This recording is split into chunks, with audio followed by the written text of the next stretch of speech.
ಇದರ ಜೊತೆಗೆ ನಾನು ಆರಂಭದಲ್ಲಿ ಒಂದು ಡೈಲಾಗ್ ಹೇಳಿದೆ, ಈ ಸಿನಿಮಾದ ಡೈಲಾಗೇ ಕೂಡ ಆಗಿತ್ತು. ಅಂದರೆ ಇಲ್ಲಿವರೆಗೂ ನಾನು ನೋಡಿರೋರಲ್ಲಿ ನೋಡದೇ ಇರೋರು ಅವನೊಬ್ಬ.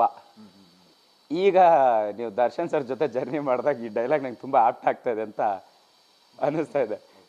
ಧನ್ವೀರ್ ಅವರಲ್ಲಿ ಏನು ಇಷ್ಟ ಆಯ್ತು ದರ್ಶನ್ ಸರ್ಗೆ? ಅವರು ಎಷ್ಟೊಂದು ಜನ ನೋಡಿರ್ತಾರೆ, ನಿಮಗೆ ಗೊತ್ತು. ಹತ್ರ ಆಗೋದಂತಂದ್ರೆ ಸುಲಭ ಅಲ್ಲ, ಉಳಿಸ್ಕೊಳ್ಳೋದಂದ್ರೆ ಸುಲಭ ಅಲ್ಲ. ನೀವು ಕೂಡ ಅಷ್ಟೇ ತುಂಬ ಸಂಕಷ್ಟದ ಸಮಯದಲ್ಲಿ ಇದ್ರಿ. ಈ ಡೈಲಾಗನ್ನ ನೀವು ಸಿನಿಮಾಗೆ ಹೇಳಿದ್ದ ಅಥವಾ ಹೆಂಗೆ ಹೇಳಿದ್ದು? ಇಲ್ಲ ಸರ್, ನಾನು ಹೇಳಿದಲ್ಲ, ಒಂದು ಕ್ಯಾರೆಕ್ಟರ್ ಬರ್ತದೆ, ಕ್ಯಾರೆಕ್ಟರ್ ಹೇಳೋದು. ಬಟ್ ಸರ್ ನಾನೇನು ನೀವು ಹೇಳಿ ಇದಕ್ಕೆ ನಂಗೆ ಗೊತ್ತು. ಬಟ್ ನಾನೇನಂದ್ರೆ ನಾನು ಒಬ್ಬ ವ್ಯಕ್ತಿನ ಇಷ್ಟಪಟ್ಟ ಮೇಲೆ ಅದನ್ನು ಉಳಿಸ್ಕೊಳಕ್ಕೆ ನೋಡ್ತೀನಿ ಸರ್.